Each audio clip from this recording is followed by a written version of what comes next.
Hello guys, कैसे हैं आप लोग। मैं रामदास और मैं आज आपके लिए एक टॉपिक लाया हूं जिसमें कि आपका इंडिया ने जो है आसियान कंट्री जो हैं उनको जो है फोर्स करा है कि आप जो है अपना इंडिया के साथ जो फ्री ट्रेड एग्रीमेंट है उसमें चेंजेस कीजिए। और बेसिकली ये थ्रेट क्यों किया है उससे पहले हम ये जान लेते हैं कि आसियान कंट्री जो है बेसिकली कौन सी हैं। आपकी जो साउथ चाइना सी के आसपास जो कंट्री हैं, थाईलैंड, मलेशिया, ब्रुनई, इंडोनेशिया, ठीक है, ये सब 10 कंट्री का ग्रुप है जो आसियान कंट्री में आता है। Association of south east Asian nation करके है इसकी फुल फॉर्म, और इसमें ये आते हैं।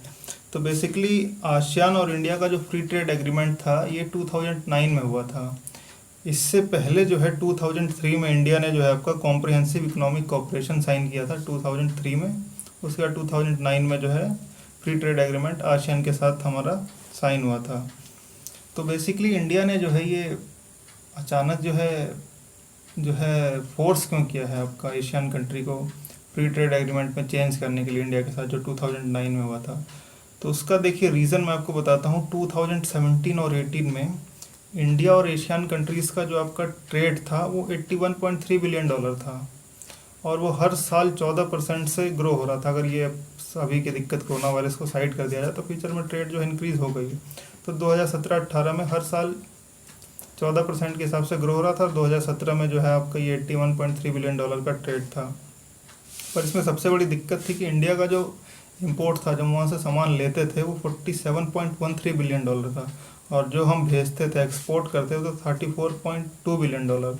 तो 13 अप्रोक्सीमेटली जो है आपका 13 बिलियन डॉलर के आसपास का जो हमको लॉस हो रहा था। ठीक है, जो हमारे डॉलर्स वगैरह जो बाहर जा रहे थे लॉस हो रहा था।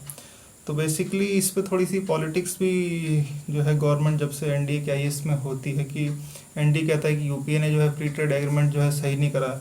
यूपीए कहता है कि जो है आपका एनडीए ने हमारे एक्सपोर्ट को अच्छे से जो है प्रमोट नहीं करा इंटरनेशनल फोरम पे। एक्स वाई जेड दिक्कत चलिए, वो तो दिक्कत की बात है।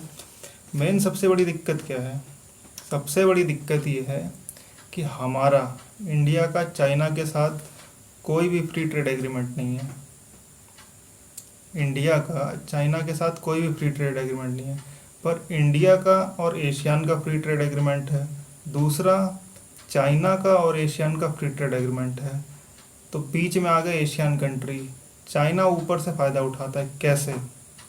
चाइना जो है आपका हमारा जो चाइना के साथ ट्रेड होता है उसमें हम बहुत सारे प्रोडक्ट चाइना से नहीं लेते हैं। तो चाइना क्या करता है, जैसे मेनली केमिकल और रबर जो है वो एशियन कंट्री में डंप करता है, और एशियन कंट्री से वो इंडिया में आते हैं। For example Thailand. चाइना जो है थाईलैंड में चाइना जो है थाईलैंड में बहुत थोड़े से टैरिफ में, बहुत छोटे से टैरिफ में जो है, या जीरो टैरिफ में डंप मारता है अपना माल पूरा थाईलैंड के अंदर चाइना ने।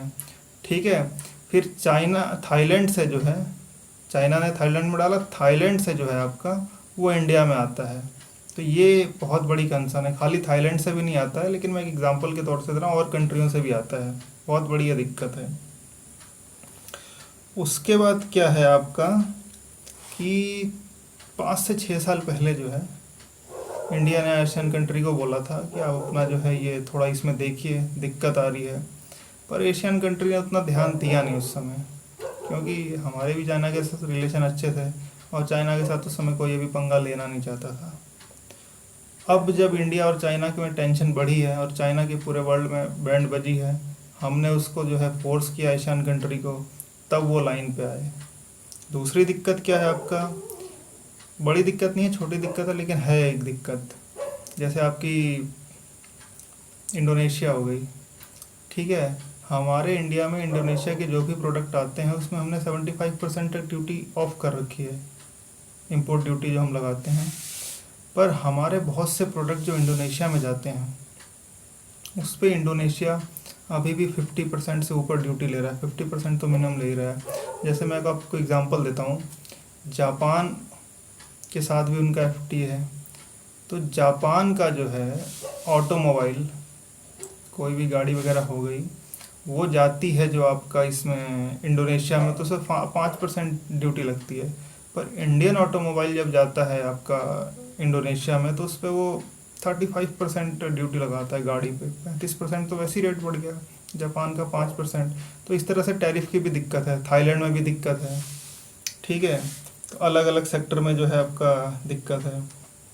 तो हुआ क्या है, अभी जो है इंडिया ने जो है एकदम थ्रेट दिया है कि आप इसको जो है रिव्यू करिए, नहीं तो हम इससे पुल आउट कर लेंगे। तो इसका फ़ायदा देखिए क्या हुआ, तुरंत एशियान का जो है रिस्पॉन्स आया है कि हम जो है इस पे काम करेंगे कि चाइना के माल को अपने देश में डंप ना होने दें, और इस तरह से हम आपके साथ सहयोग करेंगे। दूसरा जो है, इंडिया ये भी चाहता है कि जो कॉम्प्रहेंसिव इकोनॉमिक कोऑपरेशन एग्रीमेंट 2003 में जो है साइन हुआ था, उसमें चेंजेस लाए जाएं। बेसिकली हम ये चाहते हैं कि इसमें चेंजेस लाए जाएं, क्योंकि आने वाले टाइम में आप देखेंगे जिस तरह 14% से बढ़ रहा है, तो 150 बिलियन तक बहुत जल्दी जाएगा। तो हमारा ट्रेड डेफिसिट ना बढ़ जाए, उसको कवर करने के लिए इंडिया इसमें चेंजेस चाहता है। तो मेन बात यह है कि आसियान कंट्रीज़ ने ये सुन लिया है, सुनेंगे भी भाई, $13 बिलियन का उनको प्रॉफिट है, ठीक है। तो उन्होंने सुन लिया। जैसे हमने मलेशिया को थ्रेट दिया था जब Mahathir Mohamad United nation security council उसके यूनाइटेड नेशन जनरल असेंबली में खड़े होकर बोल रहे थे कि इंडिया हैज़ इन्वेडेड कश्मीर, तो हमने जो है उसका पाम ऑयल का जो है इंपोर्ट बंद कर दिया था। सीधा $6 बिलियन का उसको लॉस हुआ था, क्योंकि $6 बिलियन मेनली वो पाम ऑयल से कमाता था। बाद में गवर्नमेंट बदली, हमने बातचीत करी, और अब से फिर से जो है ट्रेड शुरू हो गया। तो जो आपकी ये दिक्कत है ना, ये दिक्कत एक बहुत बड़ी दिक्कत है, और सुनता तभी है सामने वाला जब आप उसको प्रेशर करें। तो इंडिया ने प्रेशर किया है, वो सुना है। तो चांसेस हैं कि बहुत जल्दी इस पर डेवलपमेंट आएगी। नेक्स्ट डेवलपमेंट जब भी आएगी, इस पर हम दोबारा बातचीत करेंगे। Thank you.